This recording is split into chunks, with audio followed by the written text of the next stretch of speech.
Alcara Water Solution for hot water problems. Contact 9399906356. నమస్తే sir Nagarjuna Reddy గారు. నమస్తే అమ్మా, చెప్పు.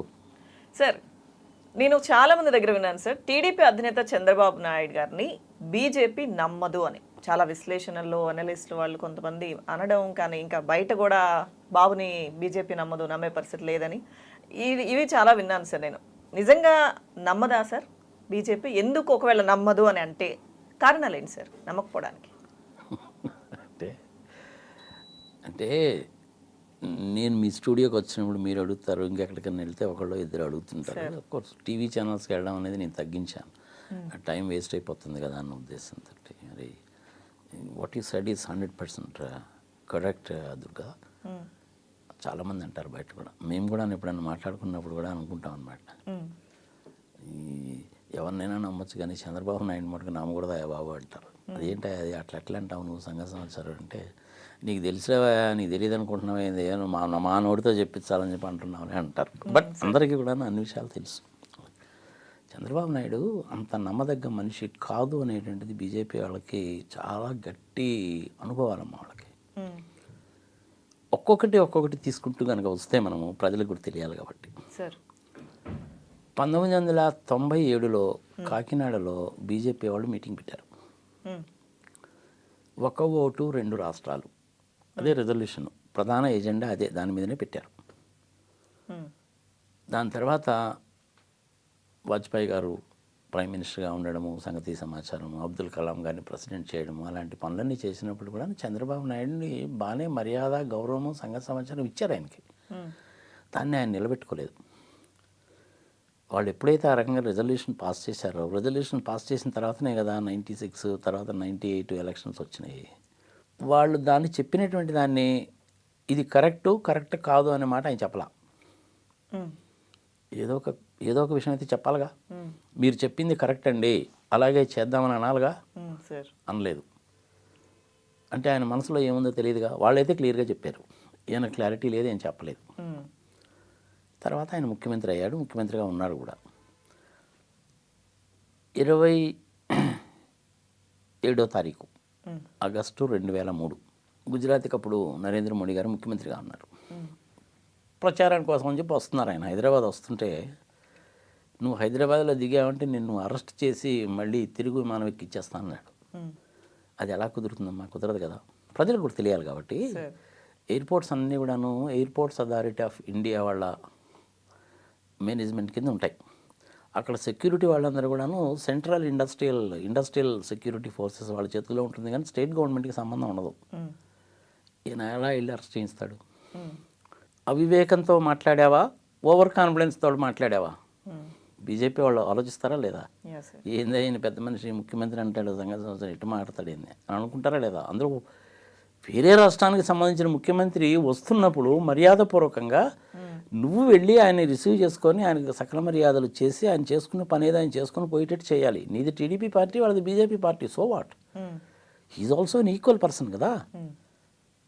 అదే ర్యాంకులో ఉన్న పర్సన్కి మర్యాద ఇవ్వనప్పుడు వాళ్ళ మైండ్లో అది ఉంటుందా ఉండదా? కామన్ సెన్స్ ఆలోచిద్దాం మనం. అయిపోయిందా? మూడవది 1 అక్టోబరు 2003. ఇందులో చెప్పిన 2 తప్పేగా. ఇప్పుడు 1 అక్టోబరు 2003 అలిపిరిలో సంఘటన జరిగింది. దెబ్బలు తగిలినాయి, బయటపడ్డాడు, బాగానే ఉంది. బ్రహ్మాండంగా గెలిచేస్తాను రా బాబు నేను అని ఎలక్షన్స్ని 6 నెలలు ప్రిపోన్ చేశాడు. ప్రిపోన్ చేసి ఏప్రిల్లో పెట్టాడు. ఆయన ఓడిపోయాడు. అంటే ఆయన మీద ప్రజలకు నమ్మకం లేదనే అర్థం. సానుభూతి ఓటు అనేటువంటిది కాస్త కూస్తా ఉంటుందమ్మా. ఆ సానుభూతి ఓటు అనేటువంటిది మనం వేరే సందర్భాల్లో కూడా చూసాం. మిసెస్ గాంధీ చనిపోయినప్పుడు సానుభూతి ఓటుతోటి రాజీవ్ గాంధీ గెలిచాడా లేదా? 450 ఏం వచ్చినప్పుడు వాళ్ళకి పార్లమెంట్లో హైయెస్ట్ మెజారిటీ.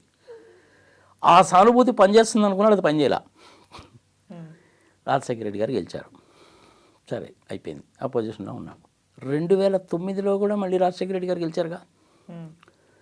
అప్పుడు చిరంజీవి గారు పార్టీ పెట్టారు, ప్రజారాజ్యం పార్టీ పెట్టారు. అంటే ఇప్పుడు 3 పార్టీలు అయినట్టుగా. ఎవరి పని వాళ్ళు చేసుకోవాలిగా. ఈయన ఊరుకున్నాడు, ఊరుకోకుండా నీ మూలకంగా నేను ఓడిపోయాను, నాకు కొంప ఉంచింది, 70 లక్షల ఓట్లు అనేటువంటిది నువ్వు తీసుకుపోయావు, 18 మంది ఎమ్మెల్యేలని తీసుకుపోయావు, నాకు అధికారం పోయిందని చిరంజీవి మీద పడి ఏడిచాడు. తప్పా కాదా? ప్రజల విజ్ఞతకు వదిలేద్దాం. సరే, చిరంజీవి గారు తర్వాత ఆయన పార్టీని నడపలేకనో ఇంకోటో కారణం మూలకంగా పార్టీని విలీనం చేశాడు, టూరిజం మినిస్టర్ అయ్యాడు మన్మోహన్ సింగ్ గారి గవర్నమెంట్లో. తర్వాత నుంచి ఇక నేను రాజకీయాలకి దూరంగా ఉంటున్నానని చెప్పాడు, అయిపోయింది, తీసేద్దాం. అప్పుడు ఇదే మన పవన్ కళ్యాణ్ గారే రాజశేఖర రెడ్డి గారి పంచెలు కూడా తీసి కొడతాను, సంగతి సమాచారం బంగాళాఖాతంలో వేస్తాను అన్నాడు. బాబా పిల్లోడు అప్పుడు తెలియదు, వదిలేద్దాం. సరే, ఇప్పటికి కూడా ఆ రోజు నుంచి ఈ రోజు రాజకీయంలోనే ఉన్నాడు ఆయన. 10 సంవత్సరాలు గడిచిపోయింది. అంటే 2004 నుంచి 2014 వరకు. 2014లో మళ్ళీ బీజేపీ వాళ్ళతో కలిసావుగా. అప్పుడు ఏమన్నావు నువ్వు? గోద్రాలో జరిగినటువంటి కారణాలకి నువ్వే కారణభూతుడివి మోడీ, మతాల పరంగా దేశాన్ని విభజించి పాలించాలని చూస్తున్నావు, సంగతి సమాచారం అని మాట్లాడాడు. అవునా? హైదరాబాద్లో వస్తేనేమో విమానం ఎక్కించి పంపించేస్తున్నావు, అయిపోయింది. మళ్ళీ 2014లో మళ్ళీ ఎట్ట గెలిచావు? బీజేపీ వాళ్ళు దయతోటి దయాదాక్షిణాల మూలకంగా పోనీలే పాపం అని చెప్పి వదిలిపెట్టేశారు కాబట్టి మళ్ళీ 2014లో కలుపుకుపోయారు. నేను వాళ్ళు కలవడం మూలకంగా ఈయన గెలిచాడా అంటే కాదు, కొంతవరకు మాత్రమే. కొత్తగా ఏర్పడిన రాష్ట్రము, 96,000 కోట్ల రూపాయల అప్పులు ఉన్నాయి, ప్రత్యేక హోదా ఇస్తారా లేదా అన్న సంగతి ఇంతవరకు క్లారిటీ లేదు. అప్పటికే క్లారిటీ వచ్చేసింది, ఇవ్వడం లేదన్న సంగతి. మరి పోలవరం అన్నారు, ఏంటో దీని సంగతి. కొంచెం అనుభవం ఉన్న వ్యక్తి కదా జగన్మోహన్ రెడ్డి, ఏమో నిన్నగాక మొన్ననే జైల్లో నుంచి బయటకు వచ్చాడు. ఈయన కేసులు ఉంటాయి, ఈయన మీద ఎట్లా ఉంటాయన్న ఉద్దేశంతో ఆంధ్రప్రదేశ్లో ఉన్నటువంటి వాళ్ళందరూ కూడా చంద్రబాబు నాయుడుకి ఓటేశారు. దాన్ని నిలబెట్టుకోవాలి. ఆయన 2018 వచ్చేసరికి నీకు నాకు సంబంధం లేదని అమ్మ నా బూతులు తిట్టావు. బ్లాక్ డ్రెస్ వేసుకొని జంతర్ మంతర్ దగ్గర ఢిల్లీలో మీటింగ్ పెట్టి 4.5 కోట్లు ఖర్చు పెట్టి నానా హడావుడి చేసి చివరికి పాపం నరేంద్ర మోడీ గారి భార్య ప్రస్తావన కూడా తీసుకొచ్చావు. ఆ డబ్బులు ఎక్కడి నుంచి వచ్చినాయంటే టీటీడీ తిరుమల తిరుపతి దేవస్థానానికి సంబంధించిన డబ్బులు. అది కూడా కేసమ్మా, ఫర్ ఇన్ఫర్మేషన్, ప్రజలు తెలియాలి కాబట్టి చెప్తున్నా. మరి మళ్ళీ నువ్వు ఒకసారి యూటర్న్ తీసుకున్నావుగా. మరి 4 సంవత్సరాలు కలిసి ఉండి బయటికి ఎందుకు వచ్చావా బాబు అంటే మీరు ప్రత్యేక హోదా ఇవ్వడం లేదు కాబట్టి అన్నాడు. ప్రత్యేక హోదా ఇవ్వమని చెప్పిన సంగతి వాళ్ళు చెప్పారు, నువ్వు ప్యాకేజీకి ఒప్పుకున్నావు. అప్పుడు ఏమన్నావు నువ్వు? ప్రత్యేక హోదా ఏంటి, జండు బామ అమృతాంజనం, దాని మూలకంగా ఏమొస్తుంది, ఏమీ రాదు, ప్యాకేజీ బ్రహ్మాండం అని చెప్పి అన్నావు. 4,000 మందిని అరెస్ట్ చేసి జైల్లో పెట్టావు. మళ్ళీ తర్వాత మళ్ళీ రివర్స్ అయిపోయి ప్రత్యేక హోదా కావాలంటావు. ఏదన్నా ఒక మాట మీద నిలబడాలి కదమ్మా. ఈయనకే నిలకడలేదు, మరి అటెండెడ్ బీజేపీ వాళ్ళు ఎట్ట నమ్ముతారు చంద్రబాబు నాయుడిని? కామన్ సెన్స్తో ఆలోచిద్దాం మనం. నువ్వు ప్యాకేజీ కావాలి, ప్రత్యేక హోదా కావాలి అంటే అక్కడ ప్రైమ్ మినిస్టర్ హోదాలో కూర్చున్నటువంటి వాడు దేశంలో మిగిలిన వాళ్ళకి ఏమి సమాధానం చెప్పుకోవాలా? ఆంధ్రప్రదేశ్ ప్రజల తరఫునే కదా నువ్వు ప్యాకేజీకి ఒప్పుకున్నావు. ప్రత్యేక హోదాకి ప్యాకేజీకి ఎంత తేడా ఉంటుందంటే నక్కకి నాగలోకానికి ఉన్నంత తేడా ఉంటుంది. ప్యాకేజ్ అంటే 10 రూపాయలు అంటే ప్రత్యేక హోదా అంటే 1000 రూపాయలమ్మా. ప్రజలకు అర్థమయ్యే లాంగ్వేజ్లో చెప్పాలంటే దాన్ని వదులుకుంటారా ఎవరైనా? వదులుకోరు కదా. పోలవరం డ్యామ్ అనేటువంటిది చట్టంలో పెట్టారు. ఎంత ఖర్చు అయినా సరే సెంట్రల్ గవర్నమెంట్ వాళ్ళు కట్టి మనకి హ్యాండ్ ఓవర్ చేయాలి, స్టేట్ గవర్నమెంట్ ఇరిగేషన్ డిపార్ట్మెంట్కి హ్యాండ్ ఓవర్ చేయాలి. అది చట్టంలో పెట్టింది. ఎంత స్ట్రాంగ్గా రాశారనుకున్నావు ఓడించా చట్టంలో? Completion, construction, planning, designing, construction, completion and handing over of Polavaram project is very much expedient అని రాశారమ్మా. ఇది ఇంగ్లీష్ టెర్మినాలజీ. దాని అర్థం ఏంటో తెలుసా సామాన్య మానవుడికి తెలియాలంటే? 6 100 అయినా 100 6 అయినా సూర్యుడు అనేటువంటి వాడు తూర్పు దిక్కును కాకుండా పడమర దిక్కును ఉదయించినా సరే, సప్త సముద్రాలు పొంగినా సరే పోలవరం మటుకు పూర్తి చేసి ఇవ్వాల్సిన బాధ్యత మాది అని రాశారమ్మా చట్టంలో. దాన్ని ఏం చేశాడు చంద్రబాబు నాయుడు? గందరగోళం చేశాడు. డయాఫ్రమ్ వల్ల సంకనాగిపోయింది. దానికి కూడాను వాళ్ళు లిటిగేషన్ పెడితే కూడా నోరు మూసుకు కూర్చున్నాడు. అమ్మా, I'm sorry to use this word. Power ప్రాజెక్టా? అబ్బే మేము ఇవ్వమండి. డ్యామ్ కట్టడానికే డబ్బులు ఇస్తామండి, రీహాబిటేషన్ మాకు సంబంధం లేదండి. ఇట్లాంటి లిటిగేషన్ చాలా పెట్టారు. 2014-15 ఆర్థిక సంవత్సరంలో ఏ రేట్లు అయితే ఉన్నాయో ఆ రేట్లే ఇస్తామండి అన్నారు. ఎట్ట కుదురుతుంది? గవర్నమెంట్ ఎంప్లాయీస్కి ప్రతి సంవత్సరం జీతం పెంచుతారా? పెట్రోల్ రేట్ అయితే రోజు పెరుగుతుందా? అలాంటప్పుడు 2014లో రేట్లతోటి పోలవరాన్ని కంప్లీట్ చేయాలంటే ఎట్ట కుదురుతుందమ్మా? కామన్ సెన్స్తో ఆలోచిద్దాం మనం. దానికి కూడా ఒప్పుకున్నాడు అమ్మాయిన. ఆ మిగిలిన డబ్బులు ఎవరు కట్టాలా? తప్పేనా కాదా? ఇలాంటి తప్పులన్నీ చేసిందే కాకుండా మోడీ గారి భార్య ప్రస్తావన తీసుకొచ్చి తిట్టిందే కాకుండా ఇంకా ఇలాంటి చెప్పుకుంటూ కనుక పోతే పెద్ద లిస్టే ఉంటుంది. ఎన్ని అబద్ధాలు చెప్పాడు అనుకున్నావు? సార్ శివరామకృష్ణ గారు రిపోర్ట్ ఇచ్చారు, క్యాపిటల్ ఎక్కడ పెట్టుకోవాలి, ఆంధ్రప్రదేశ్ అభివృద్ధి ఎలా చెందుతుంది అనే దానికి ఆయన కొన్ని సూచనలు చేశాడు. డీసెంట్రలైజేషన్ అనేటువంటిది ఆంధ్రప్రదేశ్ అభివృద్ధికి చాలా ఇంపార్టెంట్ అని రాశాడు. ఈయనేమో డీసెంట్రలైజేషన్ ఒప్పుకోడు. జగన్మోహన్ రెడ్డి చెప్పింది కూడా ఇప్పుడు డీసెంట్రలైజేషన్గా, దానికి ఈయన ఒప్పుకోడు. అమరావతి లాంటి ప్లేసెస్లో క్యాపిటల్ పెట్టద్దు అని శివరామకృష్ణ గారు ఇంకొక 3 రోజులు చనిపోతారనగా హిందూ పేపర్ వాళ్ళకి ఇచ్చిన ఇంటర్వ్యూలో చెప్పాడు, ఇన్ రైటింగ్లో ఇచ్చాడు. ఆయన కానీ ఈయన అమరావతి టేకప్ చేశాడు. అక్కడ ఉన్న రైతులు కొంప ముంచాడు. తప్పైనా కదా? మోడీ ఎప్పుడు కూడా నోరు తెలిసి దాని గురించి క్వశ్చన్ చేయాలి. వాళ్ళు ఏదో 2,500 కోట్లు ఇస్తామన్నారు, ఇచ్చారు. ఆ 2,500 కోట్ల రూపాయల్లో కూడా ఏంటంటే ఒక 1,000 కోట్ల రూపాయలు 1,500 కోట్ల రూపాయలు అనేటువంటిది ఆ గుంటూరు, మంగళగిరి, విజయవాడ దగ్గర డ్రైనేజ్ కోసం, అండర్ గ్రౌండ్ డ్రైనేజ్ కోసము, ప్లస్ మిగిలింది ఆ సెక్రటేరియట్ బిల్డింగ్స్ సంఘ సంవత్సరం కట్టుకోవడానికి, రాజ్భవన్ లాంటివి కట్టడానికి మాత్రమే అన్నమాట వాళ్ళు ఇచ్చింది. జరిగిపోయింది కదా వ్యవహారం. మరి 2018లో నేను ప్యాకేజీకి ఒప్పుకుంటేవి, బయటకు వచ్చాము ప్రత్యేక హోదా కావాలంటివి. వాళ్ళు కూడా దేశంలో అందరికీ సమాధానం చెప్పుకోవాలా లేదా? ఇప్పుడైనా కానీ ఏంటంటే, ఇప్పుడు ఏదైనా ఒక యాక్సిడెంట్ జరిగిందమ్మా అనుకుందాం, ఆ మనిషి చచ్చిపోయాడు, అక్కడికక్కడ నువ్వు 10 లక్షలు అడిగినా కానీ ఇస్తారు. కారు యాక్సిడెంటే జరిగిందమ్మా, ఆ కారు ఓనర్ని కనుక పట్టుకున్నా, పోలీసు వాళ్ళని పిలిచినా కానీ సంఘ సంవత్సరం ఇది మళ్ళీ పోలీసు కేసులు, సంఘ సంవత్సరం హాస్పిటల్ ఎందుకు 10 లక్షలు ఇచ్చేసేయి, ఏదో కాంపెన్సేషన్ ఇచ్చారులే వాళ్ళని మాట వీళ్ళతో మాట్లాడి ఒప్పించేస్తారు, అయిపోయింది 10 లక్షలతోటి.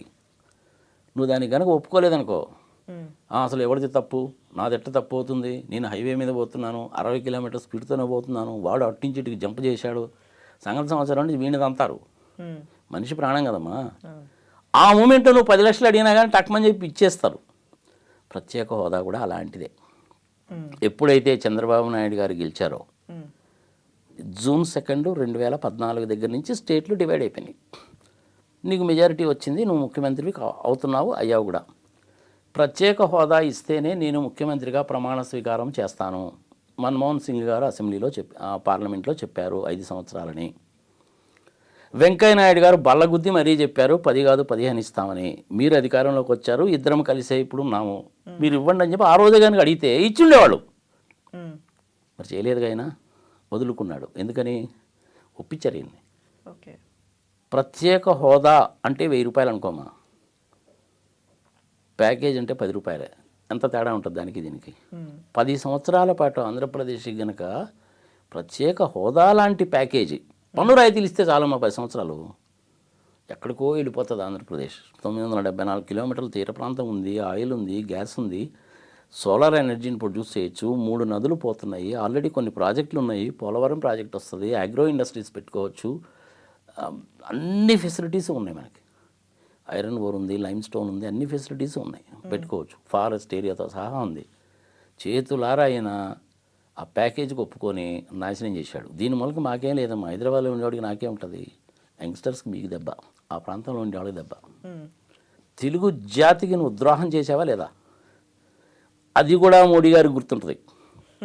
ఏ పిచ్చి మొండాడు ప్యాకేజీకి ఒప్పుకున్నాడు, గట్టిగా కానీ అడుగుంటే మనం ప్రత్యేక హోదా ఇవ్వాల్సి వచ్చేది. ఇంకా ఆ మూమెంట్లో అయితే ఏదో పాప ప్యాకేజీకి ఒప్పుకున్నాడు కదా, పోనీలేరా బాబు అని పిచ్చోడు చూసినట్టు చూశారు ఆయన. పోనీ అంతటితో ఊరుకున్నాడా, ప్యాకేజ్ తీసుకున్నట్టు ఊరుకోవాలా, మళ్ళీ 2018లో కాల్ చేస్తుంది. అయిపోయింది, 2018 తోటి అయిపోయింది. ఇక జన్మలో నేను మీతోటి కలవను అని చెప్పావు. మరి ఇప్పుడు మళ్ళీ ఎందుకు వెంపర్లాడుతున్నావు నువ్వు? 2003 దగ్గర నుంచి నేను చెప్పాను కదా, ఈరోజు వరకు నిష్పక్షపాతంగా ఆలోచిద్దామమ్మా, ప్రజల విజ్ఞతకు వదిలేద్దాం. తప్పు ఎవరిది? బీజేపీ వాళ్ళ తప్ప, చంద్రబాబు నాయుడు తప్ప? ప్రజల విజ్ఞతకు వదిలేద్దాం. ఇవన్నీ కాకుండా పోలవరాన్ని ఏటీఎం లాగా వాడుకుంటున్నాడు అని మోడీ గారే చెప్తే ఏందండి మీరు అట్లా మాట్లాడతారని అన్నాడా? అనలేదంటే అర్థమైంది, వాడుకున్నాడని అర్థం. అవునా కదా?